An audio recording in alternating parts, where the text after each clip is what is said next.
We've got a very esteemed panel, a very boisterous panel. We've just been talking, so I'm going to have to get a gavel out in this room and hit the table quite a few times if they get out of order, or just get them to turn down their mics might be the way we'll do it. The way we're going to run this is we've got a number of questions which I've asked the panel to think about, and we're going to talk through those from their different perspectives, and we will try and make sure there's time for questions at the end. If there's a burning question that you have as we go through, do put up your hand, and we'll try and work out how we interject and get a word in edgeways with this group. My name's Mark Goodchild. I'm a sort of newbie in the area, having been working in the BBC for quite a long time. I worked in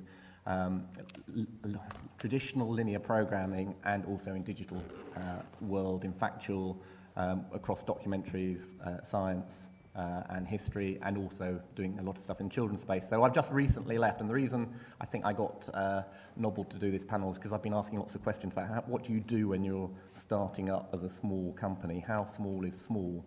And I was talking to Barbara, who was talking to the DocFest about the very same issues, about how you do this stuff. So they said, well, let's have a panel on it and see if we can get some answers. So I'm interested in this from a very personal perspective. So if we just introducing the panels, we go down the line. We've got Barbara Orton, whose company is True TV and Films Limited, and I'll get her to explain just a little bit about what they do in a minute. Patrick Uden, who you may know from the circuit of old, from Uden Associates, which was a business running for 22 years, and he then jacked it all in and came up with something completely different, which is Uden Media Limited. But it's a very, very different company, and we'll explore that. Justine Potter runs a company in Manchester called Savvy Productions, doing a lot of stuff in radio and doing increasingly in television and also cross-platform.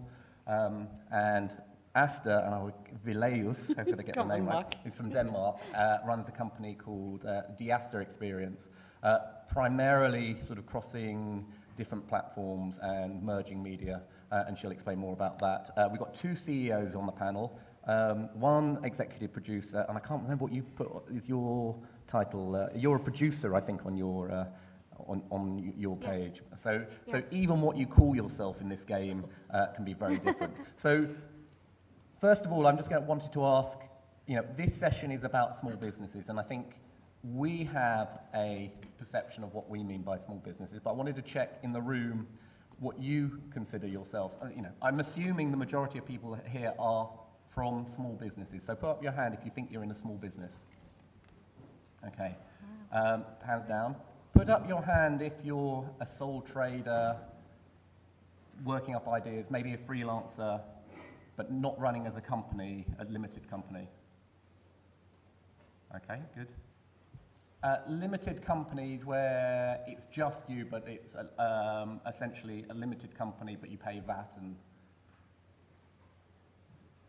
Okay, so quite small businesses.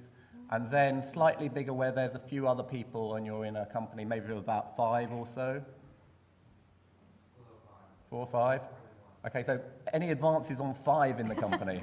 I'm going to change. Okay, you're in the wrong room, you've got to go in there.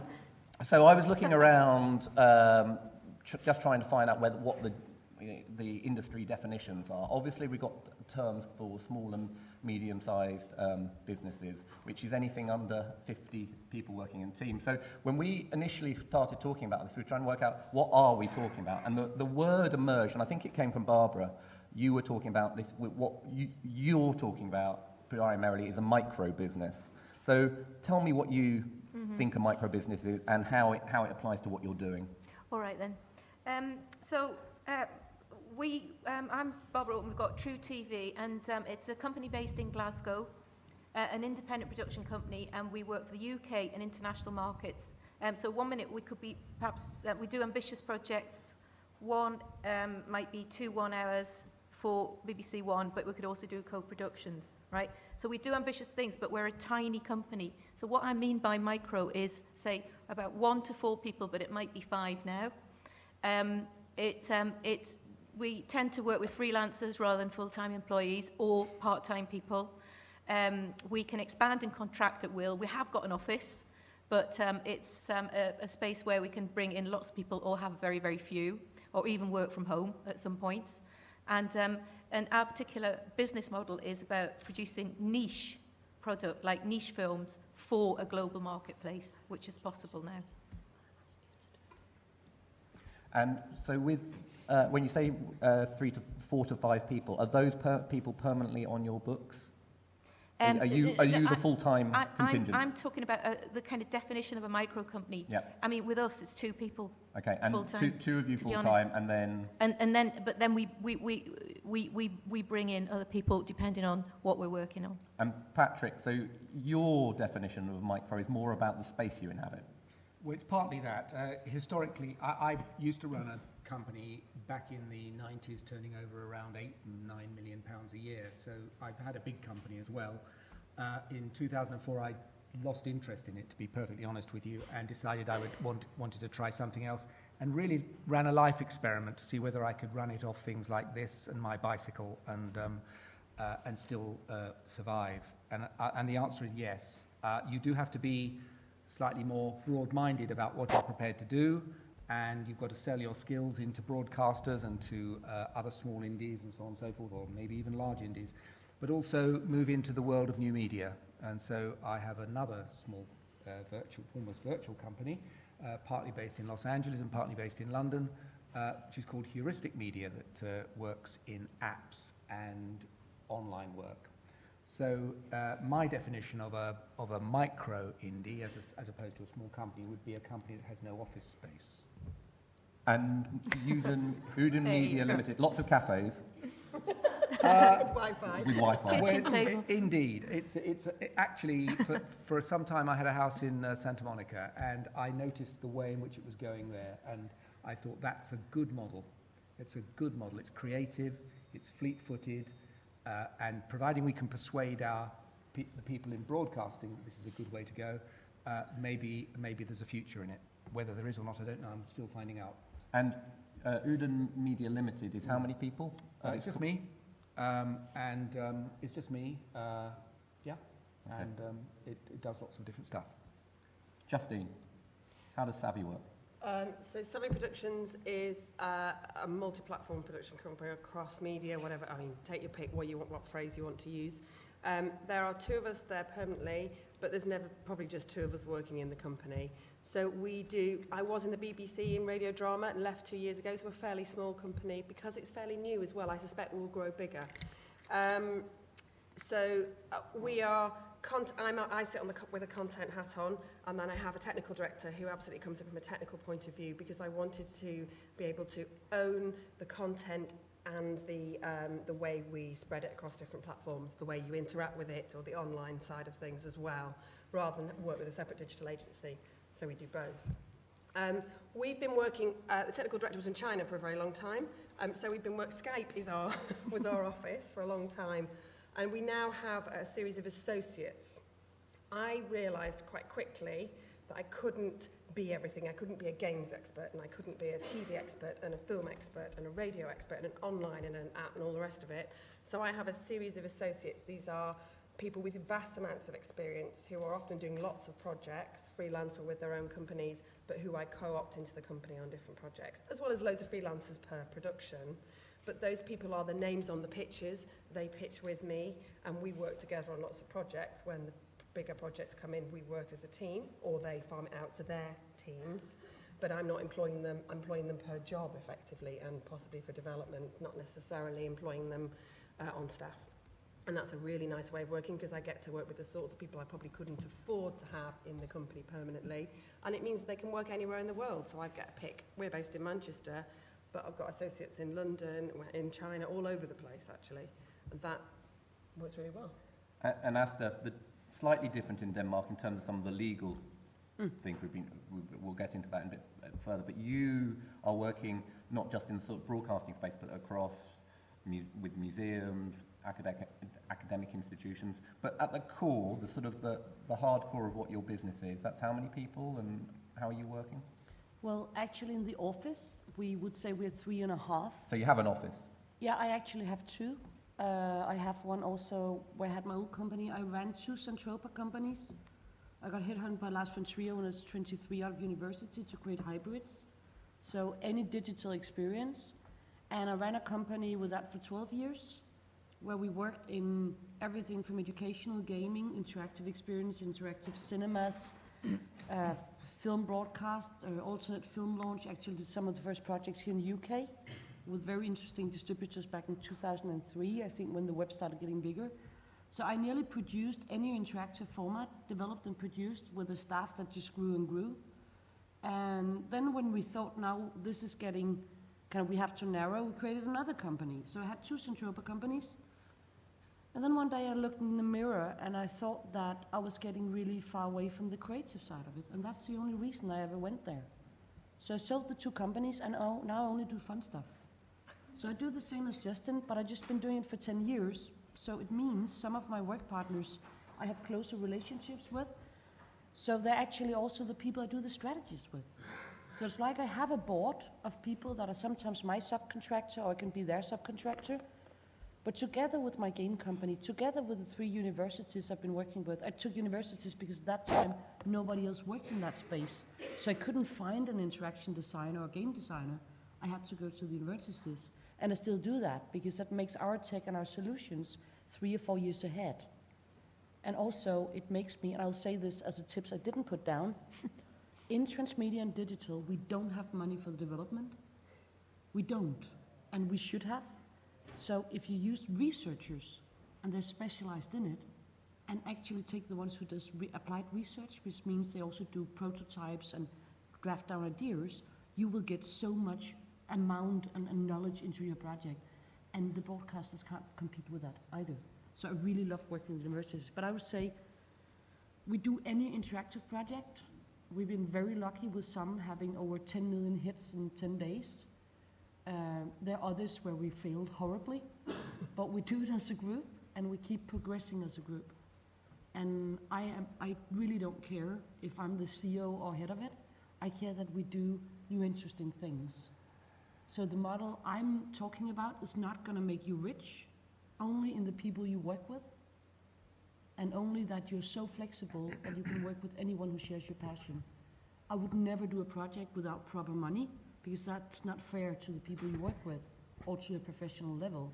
But you can do these co-ops internationally without, going down in ambitions or going down in quality. So I say it's really, really We'll possible. look at how we do stuff across territories, because I think that's really interesting when you're very small.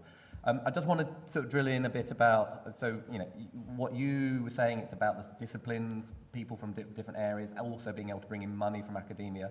Barbara, you're saying it's small is beautiful. It sounds like from you that's a philosophical point of view. It's about, is it 2 fingers up to the man? I'm going to echo what some of my fellow panelists are saying. I chose to be small because I wanted to stay close to the creative process. That was the important thing for me. I didn't want to develop into a company that ended up where I was managing 20 or 30 people, and that within that company we were chasing for this mantra, which is long-running, returnable series. I work in Scotland, and that's all that's said. To develop the industry, we need long-running, returnable series. So I didn't want to turn into that, so I wanted to be that small company. It wasn't that I didn't want to grow, but I wanted to grow my market, not my business premise or full-time employees. So the other thing I wanted to do was, that was important to me, was that I believe in small companies, the voice of small companies on the media, because I believe in diversity and a diverse on our media, especially public service media, because I believe it's that public space where we can all speak to each other.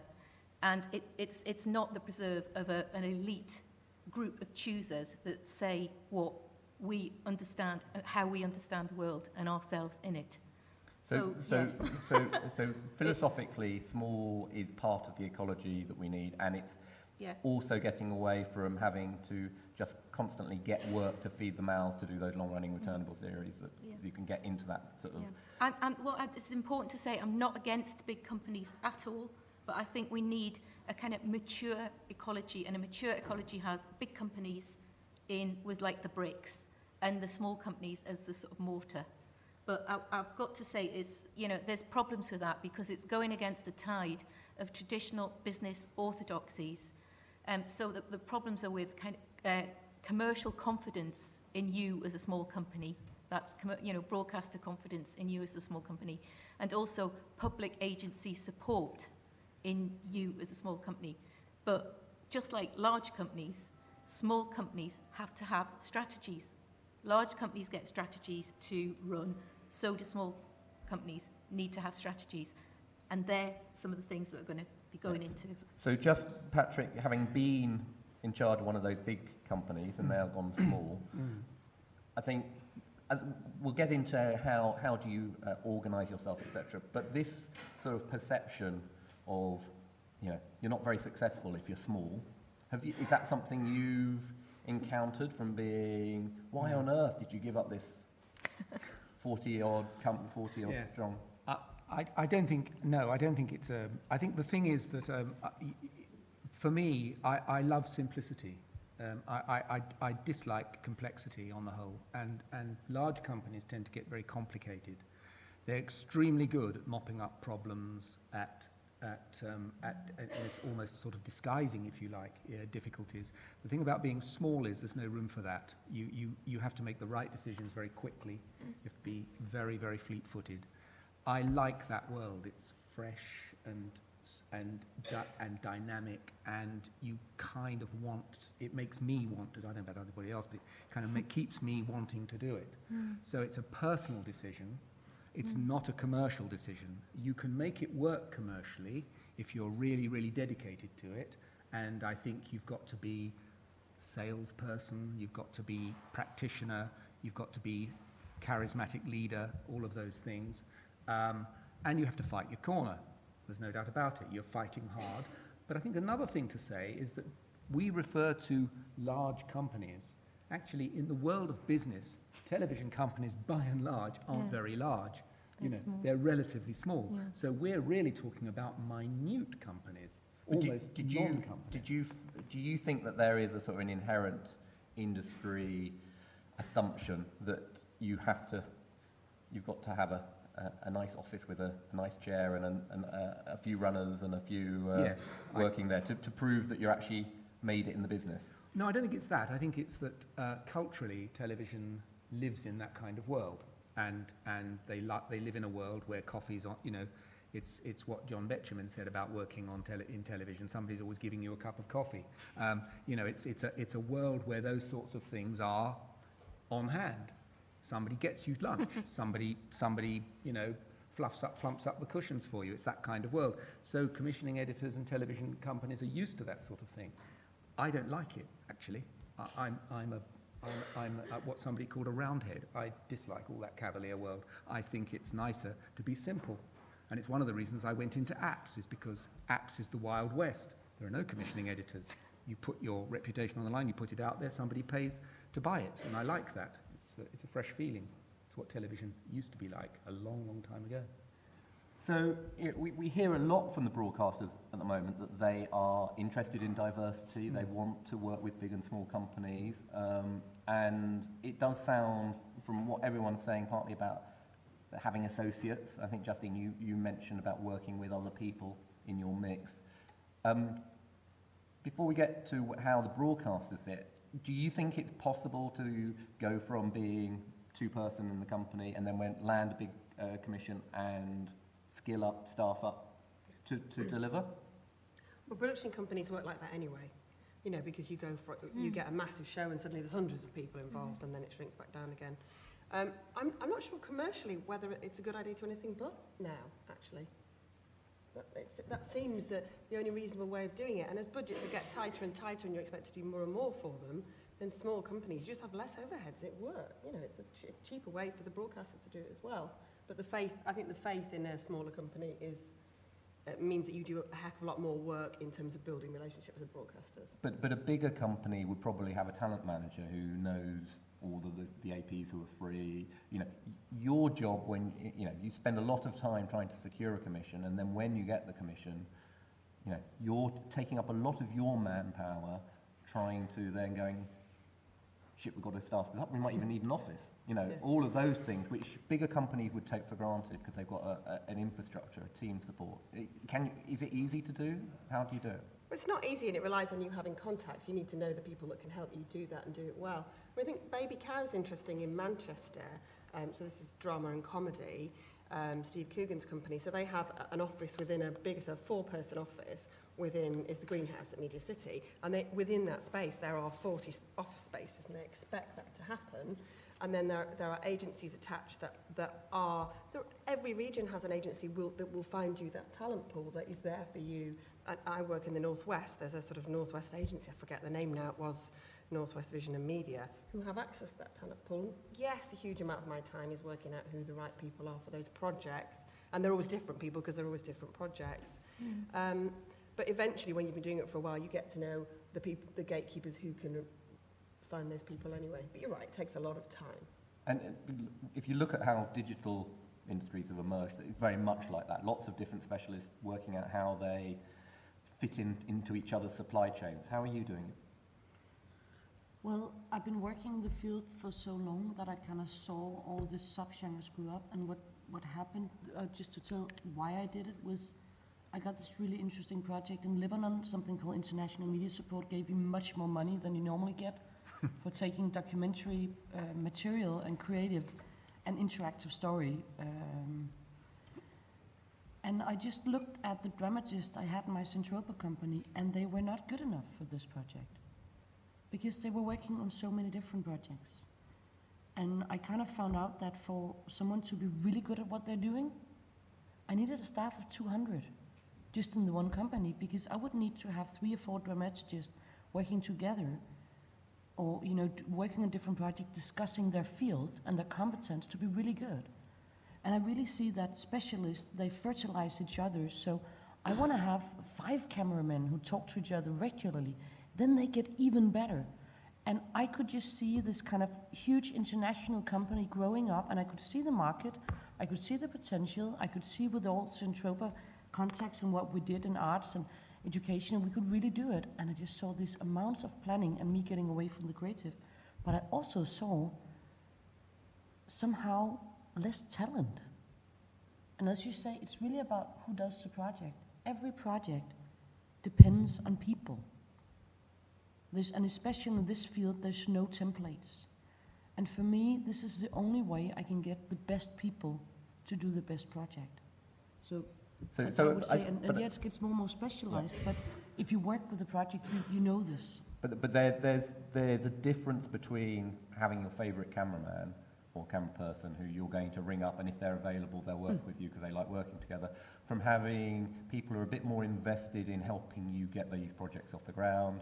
When you're small, you don't have, particularly the size of companies we're talking about, you don't have a development team who you can send off running. So, Barbara, when you're doing your development, are you calling on favours from lots of people, or do you have a formal way of saying, this is how we're going to work? Yeah, I tell you what, it's in order to be successful as a small company, I think you really need a talent pool to draw on, whether you get them from agencies or your contacts or, people in the area or whatever. It kind of doesn't work. You need that. So that's why I'm kind of in favour of having big companies around as well.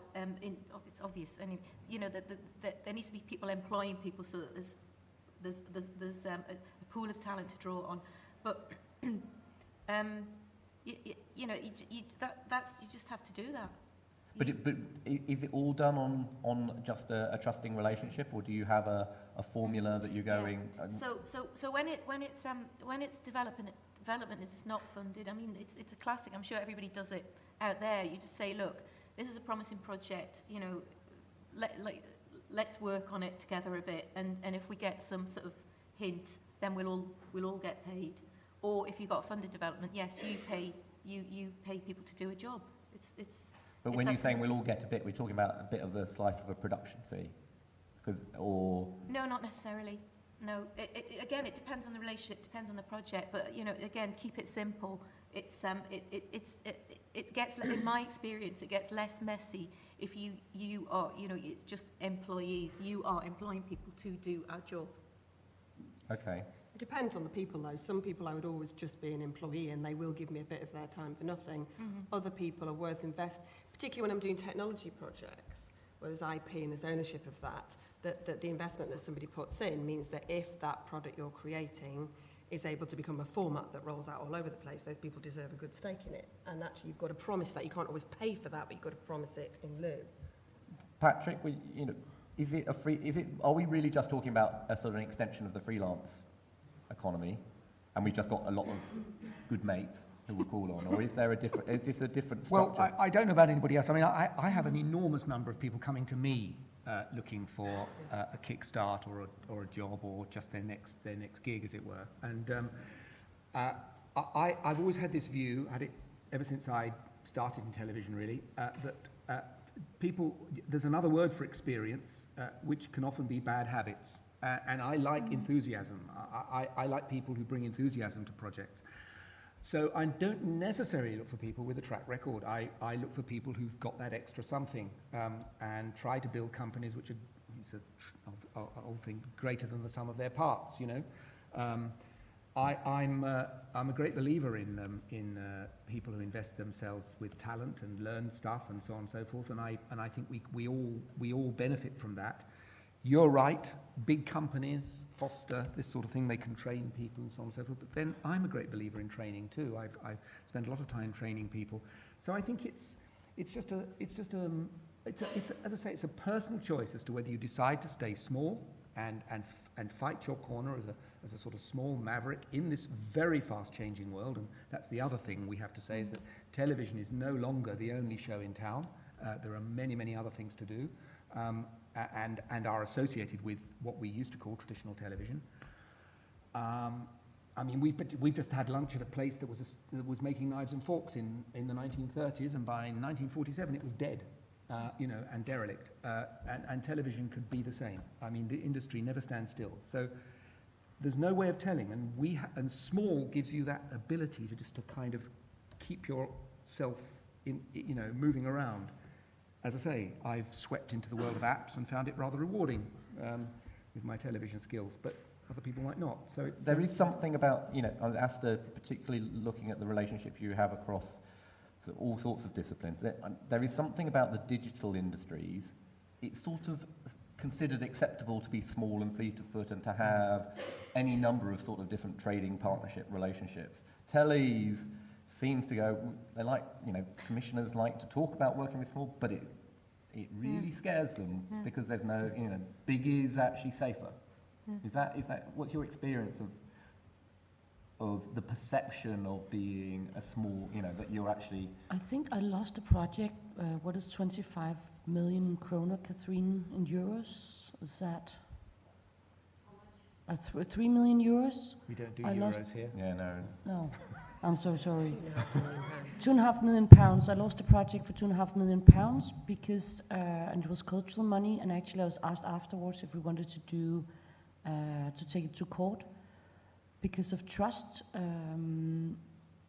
But after that, we got so many projects from the same people because they were really ashamed.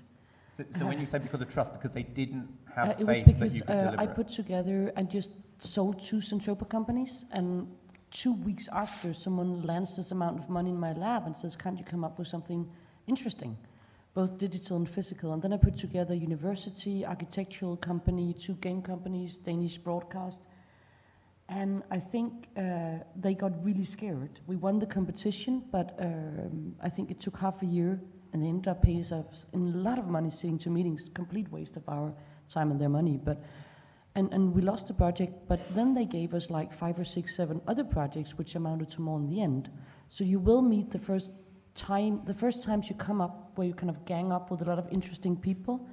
They will love you, but they get really scared. And my suggestions would be always have an architect firm with you, because people are actually used to giving money to one person who's intelligent and can run a production, much more money than ever a broadcast. So if you do work in kind of digital area, and both think about physical and interactive stuff, a lot of time people trust architects or find something similar. So that's what we did. So I just stuck up with people that makes them secure. But I would say it's a little bit different for us now, because I don't really hire people either. I can do it when we test them out. There's some freelance who only want to be freelancer, but if I get a project, I send it around with a budget to the people I work with, and we discuss, is this a big enough budget for what we want to do? Is this going in the direction we want to do? Could we get an IP, a technology? Also, we work kind of more in a collaborative. And then, of course, when we work with a new company, we test them out 2 or 3 times to see, does it work out? Do we have the same morals? But everybody knows what money there is. You're building up the trust between you as partners, as working collaborators. I want to sort of focus on this, the perception gap, because it's great to be able to say you're small and you're fleet of foot and you've got a really good talent base. But going into, you know, most of the money in telly is still the sort of traditional players. Going in and saying, actually, I can do this, and they love your creative, they love the talent you go, but you don't come with the security blanket that, you know, a big super indie has. Barbara, how do you get over that? Yeah, I think, you know, these are the crucial questions, really. That's what I meant before when I said, you know, you're on a hiding to nothing as a small company because of the issues we've talked about. But so therefore, you've got to have strategies. You know, and that's why, you know, hence the idea for a tips panel. And I would just say on the working with broadcasters and trust, and they see you, you know, you come in to the room with your big idea, really totally excited, and it's brilliant when it's all going well and you're a small company and you've got fantastic access and you're all getting on well and it's working really great. But we know as a small company from, you know, you will know that when it goes wrong or pear-shaped, it's an absolute nightmare. And it's the nightmare that commissioning editor sees when you walk in their office. So to get over that, well, what do you do? One of my really big tips is that you work. I think we share it in all different ways on this panel. That, you know, my one is that you work with really trusted executive producers that the television broadcasters know already, and who trust they can deliver, and then they feel that even though they love the idea, that small, and they might not have worked with that small company before, they feel that they're in good hands because they're with a trusted exec, for example. Patrick? So, I was going to say, I think there's something else here that you said we sort of tend to just sort of say they trust large companies. Actually, I don't think they do. I think that large companies are trusted in certain categories of program. You know, long-running repeat series, formatted shows, and so on and so forth. But I think when it comes to the 3-part series, the one-off doc, those sorts of things, I don't think they trust the large companies with that kind of thing at all. I think they trust the enthusiast with that, and I think that's where the small company has great traction in television even today. I mean, there's still a lot of that sort of thing is commissioned, particularly in these big seasons, the sort of thing we're seeing at the moment on BBC4, these things about London. I mean, there's a multitude of companies have supplied to that, so and many of them are really quite small. So I think that it's not true. I think there's trust for certain products in certain places, but in the small companies, there's a lot of trust for that thing I mentioned before, which is enthusiasm. So my tip is exude enthusiasm. But also partners is the other thing. I mean, I mainly work in drama. I do features and documentary, but mainly drama. And I work in the Northwest, and there are 2 companies Northwest who have made drama for 20, 30 years. They've got awards coming out of their ears. And of course, I know these people, and I work with them. And I can call on them. If a broadcaster is saying, we love everything about this, yes, the team's good, we just need an extra seal of approval, what's wrong in having a partner? For that project, you might have to co-produce and lose some of the money, but you get some of something rather than half of nothing. But the big difference is a big company can afford to, you know, that phone call when you really like your idea, could you just do another treatment, you know, before we green light? A big company can make a partner say, yeah, we'll just get the development team to just do another round on it. We'll go back in next week. As a small company, that's your time. It's possibly other people's time as well who are speculating with you. When do you say no? Can you afford to say no? Actually, I've had the experience where I've, as a small company, gone in and said to them, as a small company, I can't keep doing this. You've been talking about this for 3 or 4 months. You're hopping around with excitement. You haven't actually put money on the table. And you know, I had a very bolshy conversation yesterday where I said exactly that, which is we've been having this conversation for a while. You want to work like this, we want to give you this, let's sort it out and pay us a We small do amount of the money. same. And they are doing it.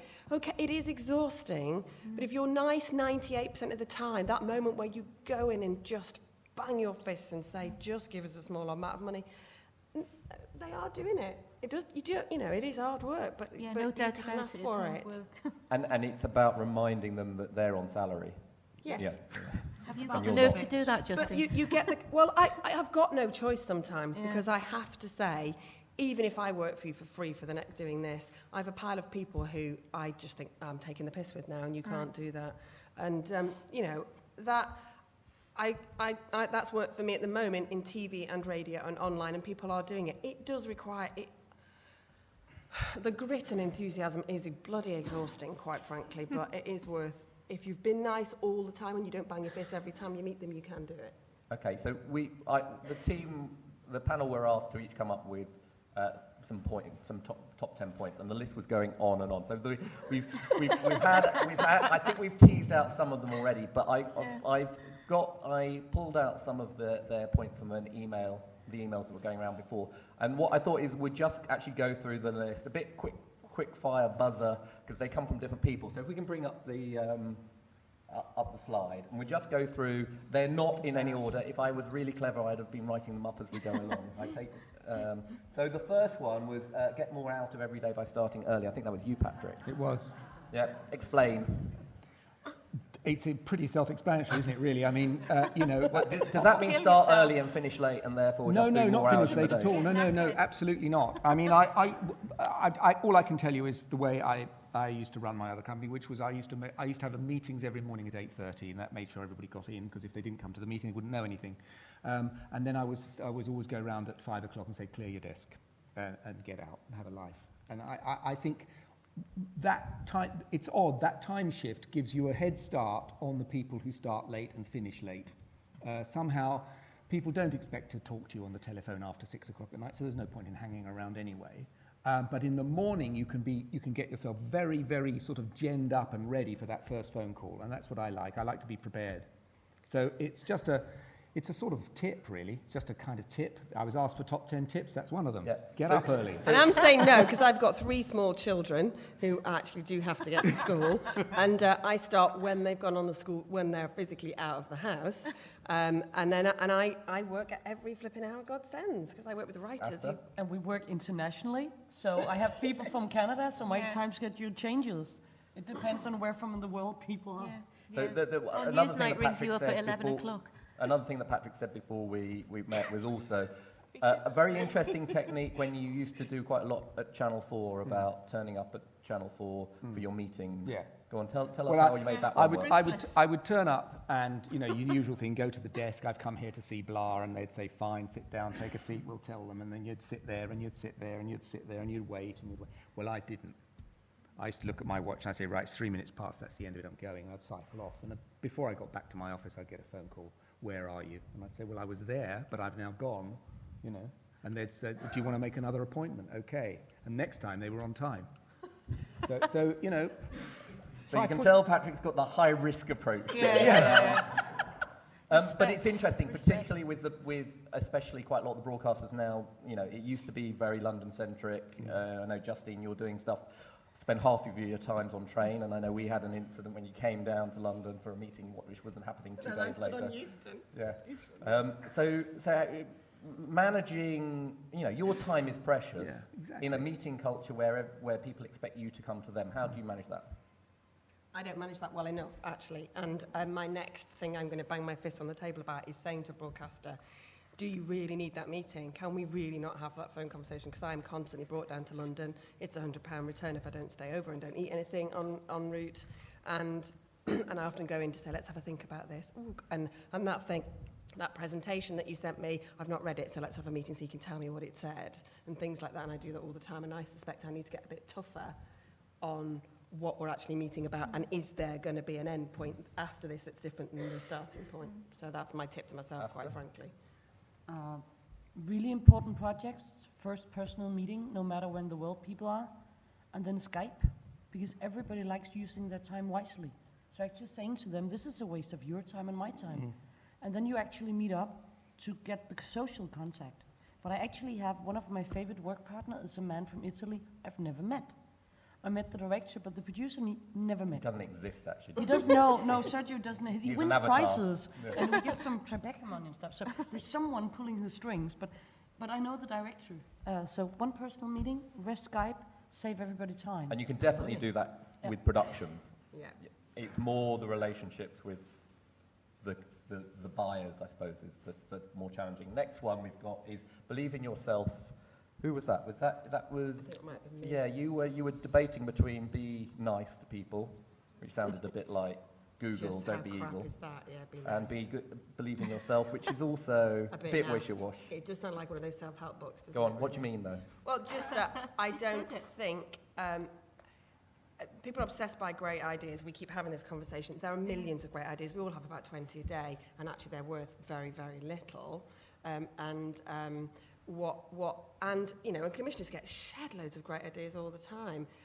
And they will buy because of enthusiasm and passion and because I won't let go. And when they're not sure, you still won't let go. And I absolutely have to believe that in myself to be able to. If you say you can do it and you sound like you believe it, you're much more likely to get the work. I mean, it's a bloody obvious thing, but if you sound like you can pull it off and you really feel like you can prove, you don't have to believe in yourself, you have to prove to them that they've got to believe in you. Okay, don't necessarily believe in yourself, but make them believe in you. Yeah. Well, but actually to do that, honestly, I'll you have change to that really, slide. you have to really believe in yourself. Next one I've got is concentrate on honing your skills. So there was quite a lot. I think you said you're in a niche business, Barbara. You were talking about the skills. There's lots of specialisms. Is the secret to being a good small business to be specialist? No. Go on. For me, it's to know who the specialists are and to know enough about them that you can get to the next stage and then bring in the specialists. Because I work multi-platform, I can't possibly be an expert in all those areas. And also, by the time I'm an expert, something's changed. But that's actually honing your skills, because that story architecture are doing kind of that overview, and then the others are honing skills on specialized. So my skill is knowing where to get the skills. Or actually doing the overall narrative structure, see what could this do in the project, and then say we need a game, we need an app, and then someone else make that. Barbara, so I've implied behind this that this is about specialism. Right, so because that was one of my tips actually, to work with. So in this context, I think that one of mine is working with specialist researchers, because as a small business, sometimes you're seduced into the way to develop your business is to get researchers in, and then they'll be able to do more work, and then they'll get more commissions. In my experience, that's not the case if you get work with generic researchers, because you get some public money, 50%, and then you have to put in 50%, and then they kind of work away on ideas, but they're never in a position, in my experience, to get the work because they're kind of not experienced enough. So I've found the most successful model is to work with specialists who have a real passion for the subject and who are completely informed, and that gives you an edge on the competition. I've done a lot of dance films, for example, popular dancing, and I just worked with this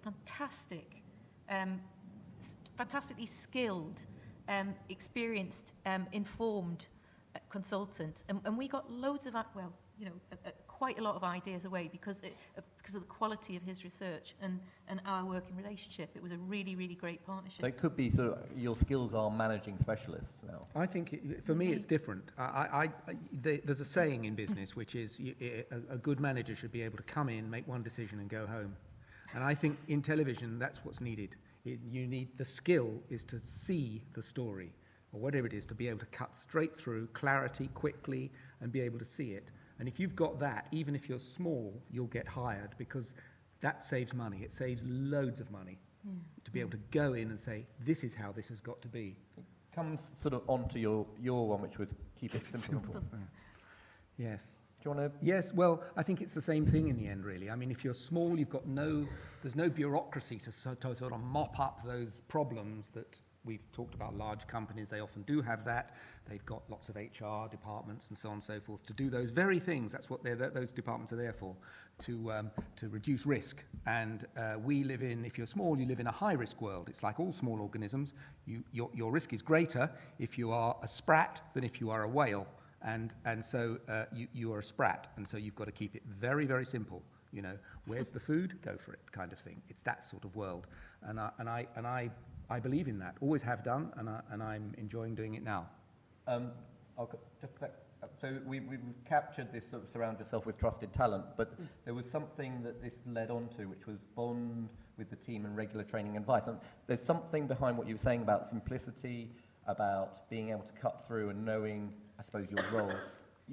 What you're talking about is almost having a culture, a business culture, you know, a culture for a business that may not actually physically exist. So, you know, culture, how do you bring your culture to the table? Company culture. Sorry? A company culture. A company culture where the company is probably mostly virtual. Well, I think it's the way in which you behave, it's the demeanour of the individual, it's the ideas, the way they're expressed, the clarity of expression, the fact that if you can't describe your program proposal in a paragraph, there's no point in even going in to see a commissioning editor. When you go into a meeting, always give the commissioning editor a piece of information they didn't know beforehand, you know, give them something that is completely new. When you go in, you have an agenda, what you want the meeting to achieve, and if it hasn't achieved that, you make sure you stay there until it has.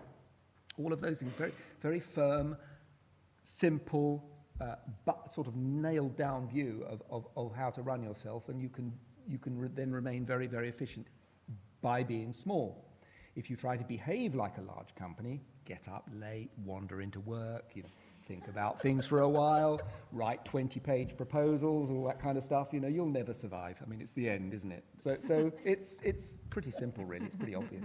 Justine and Barbara, though, this idea of a culture, it's sort of, and you were talking about being nice to people, is that something you expect your collaborators to also sign up to? Yes. Which is about trust, which might also be one of those on the list. I'm not sure it got there. But I'm prepared to give away quite a lot of time and energy and effort to people I really trust, and I sort of expect the same.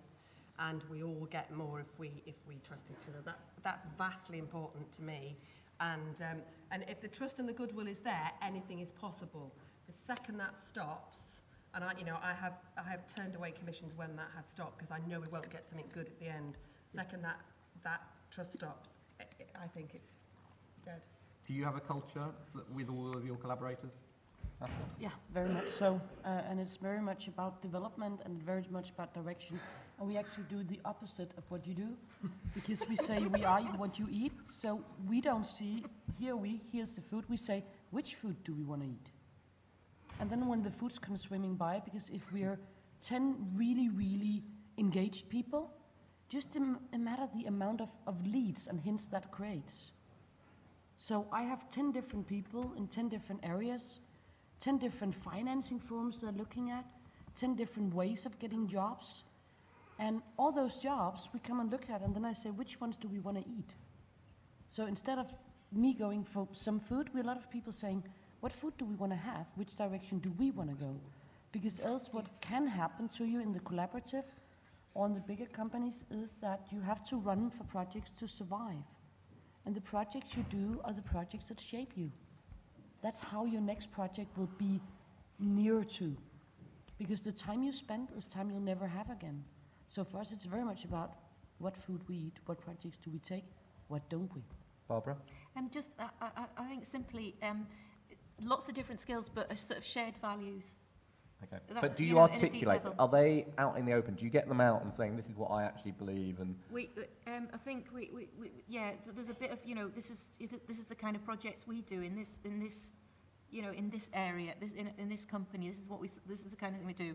And just gauge whether they're into that. Or I'm going to start rushing through this list so we get some questions in. We've sort of touched on the Go specialist, not broad, but even that was debated, I think. That you don't necessarily need to be specialist. Patrick? I think you do. I think it's a good idea to have a reputation for something. Getting on your bike and leaving the centre is profile. You've got to make a bit of a noise, and you can't really do that by saying I'll do it. It's kind of give us a job sort of thing. You don't want that. What you want is to go in there with something, and it's absolutely a must-have product, and then sell it. And I think you can only do that if you specialise really. Actually, I've just realised I specialise in being broad, so I specialise So I do specialise as a multi-platform Cross-platform. producer. Yeah. So that is a niche, but of course anything's possible. So it's I think this is my tip, and you're That's completely interesting. right, because what you want to do is be really good at something, and then the things you're not good at, you work with other people. I think it makes small companies need to be distinctive, and that's your area of distinction. So the next one we had is network until you're purple. That was hashtag Justine Potter. yes. Go on. When I left the BBC, I was primarily working in radio, and I wanted to work in multi-platform, and I wanted to work in telly, and thought I might even work in film. Didn't have the contacts, so the only way to get them was to go to endless conferences and do that horribly scary thing the first time of going, "Hello, stranger, who are you?" And then because I did that, I then got talking at conferences, and so on. Though the first panel I ever did at a conference, I sat next to somebody who's now my TV exec and my film exec, and the second one now somebody that employs me in audio as a regular consultant, and it's just the way I get work. It's networking. Twitter, I have met writers on there, and I've got consultancy work and had commissions directly because of networking on Twitter, because you can network with everybody. I think you also insult on Twitter, and that gets you work with your I- Radio yeah. 4 experience or radio. Go Well, on. that was in person. Oh, that was in person. Yeah. Told them that the ideas that they were presenting at just weren't very inspired, and then you got challenged to. Yes. I had a guy that said that radio wasn't innovative anymore. I didn't realise that the head of audio and music at the BBC was sat there. So he said, "Go on then, put your money where your mouth is," and gave me work. But yeah, that's a risky I wouldn't advise that, actually. That was an accident, but it just happened to work out. Next one is stay ahead of the curve where there's less competition. I think that was yours, Okay. Justin. It was just, I think, Patrick, you talked about going into the new frontiers, going, Yeah. the Wild West, where the rules aren't quite set yet. You Yeah. don't have the gatekeepers. But that's not on the whole television. I mean, Yeah. television is a very old game now, really, in that sense. I'd go back to number 8, really, which is that I'm not a network person. I honestly run a mile from networking. I'm a product man. I love to be able to say to people, "Look at this," just look at this and see if they'll go for it, or "This is what I did before," or "This is my last product." I think that's the way I like to work. So while I'm not against networking, I tend to find it a bit of a bore. Stay ahead of the curve. That's a bit buzzwordy, isn't it? Where there's less competition, I'm not sure there is less competition ahead of the curve. I just think that it's different. So you might like different, which is fine. But you can make the thing is, you can make a world where competition is less threatening to you by being, as I say, distinctive and different and doing stuff in that sort of breezy and self-assured way. It comes back to this business and trust yourself, or whatever it was. Was it? Yes. You also mentioned Yeah. you mentioned over lunch about how actually you're finding telly people are being very good at doing app development. Yeah, because we've all got all the people in this room have got these great narrative skills. We're great at telling stories. We know we're great at telling stories, which is why we like being in TV. And of course, there are now many different sorts of media where those sorts of skills are really in short supply. Again, I've discovered this making apps. So I think that you do need to think about that. The world, as I say, is changing. We're in a city which used to make knives and forks and doesn't anymore. And it's a lesson to us. And Asta, you I just want to say, I think Justin's completely right with the stay ahead of the curve, because then you always know what project you yourself want to do tomorrow, but just don't stay too far ahead. Yeah. Because your customers just don't get you. And your staff, and then we're in a situation, we talked about it, the whole staff know exactly what, they can see it, they even know kind of what are the visuals going to be, but the people buying that, they just look at you like you're from the moon. So stay ahead with your team and in your dreams and make your strategies for that. Feel in your stomach, this is the way it's going to go for me. But remember that the people who buy from you, they just don't get it. Yeah. So stay ahead, but not too far from your customers, I would say. That comment was literally what happened when I left a big broadcaster. Is I looked and thought, oh my God, I am on my own to start with, competing against people who have been making this stuff that I want to now make for the last 20 years. How the hell am I going to compete? And actually, doing the stuff that they aren't doing yet, which multi-platform, I suppose, was and is, was a way to sort of have less competition. And there weren't other people at that time who, you know, I could just make bigger waves and I could just stand out. That was what worked for me. So the final one is look beyond the sort of borders, go looking internationally. You mentioned it, Barbara. How, when it's fine saying we've got to work more internationally, do co-pros, but if you haven't got an office in New York, or you're working with out in LA, or you've got heuristic. Me? Yeah. How can you manage that? So it's all very well saying, you know, don't limit your horizons. Well, just take it back a little bit. My tips are really, really practical. It's about how you operate as a small company. You know, it's probably, this one's probably from a UK's perspective, but it's, you know, you've got to, you know, as a small company, you've got to look outside the UK for work. And so it goes back to the partnership point that we've all been talking about. It's really, really important to make partnerships. And that's how it works. You have trusted partnerships in the world of television, international co-productions, that you can do something which is the sum of which is greater than the parts, and it's the only way to do it. You know, just speaking very practically as an independent producer, I know I am on the crossover. You know, I think every one of us have to go on the dark side now into the whole digital marketplace. But I don't know why I said dark side. But, anyway, you can't just rely on your national broadcaster. You need to start making partnerships. And so my real tip is to start working internationally. And from where we sit in the UK, my whole world of work and production opened up when I started getting involved in the media programme in Europe and the training courses, because they act as a broker to get you into a marketplace. It's actually a very well-developed marketplace. You know, like this is one of them.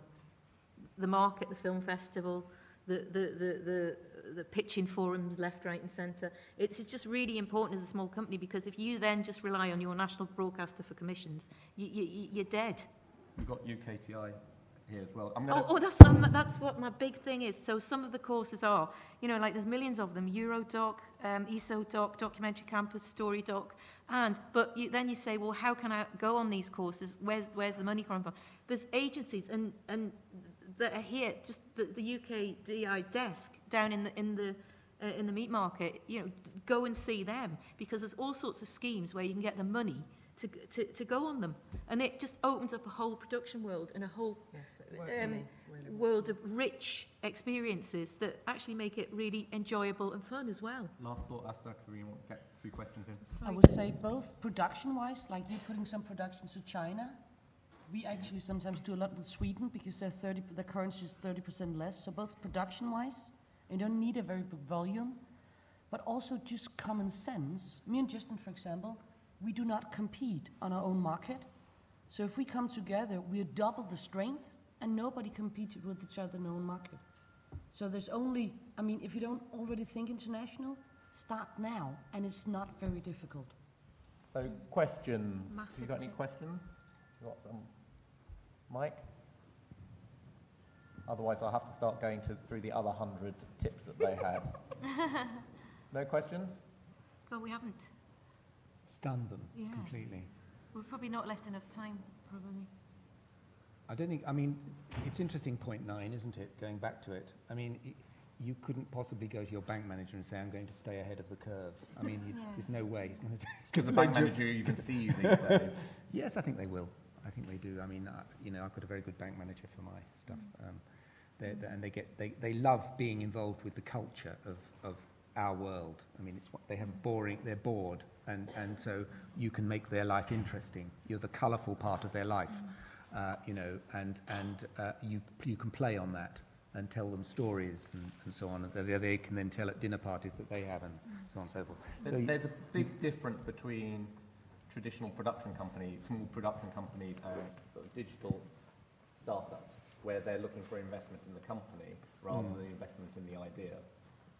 Yes, I'm not talking so much about investment. I'm talking about a bank that is flexible, where you can get an overdraft when you need it, and so on. So I mean, you know, keeping your bank manager on side, you know, is a very important business. It's part of the deal of being a small company, and it's like selling. You have to say to your bank manager, just as you have to say to a commissioning editor or anybody, have to say in your mind, what is it they want from me?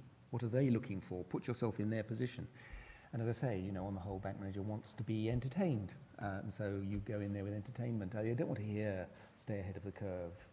They'd much rather hear about your latest project and all of that sort of thing, and see clips and, you know, be given free videos, DVDs and No, things. because I'd say they also want to be part of the next brave new big thing. And They if might they think do. you are part of I'm not whatever sure could they- be a big thing in the future, that they will take a risk Next on big that. thing, brave but not too Yeah, risky. you say, I want to go international to stay ahead of the curve, and then they said, that sounds really, really good. And Do they? It works, it works. No, that one's a good one. That's like saying I want to buy a £195,000 house. Can I just ask a question? Is everybody working internationally here, or who is working internationally? Good. Yeah. We've Could run be out of from time, anything. so I think the panellists, everyone's around except for Asta, who's got to rush for a train. I just want to thank Barbara, Patrick, Justine and Asta, and thank you for your time. If you've got questions, go and nab them before they disappear, apart from Asta, who's got to go. Thank you. it was great meeting you.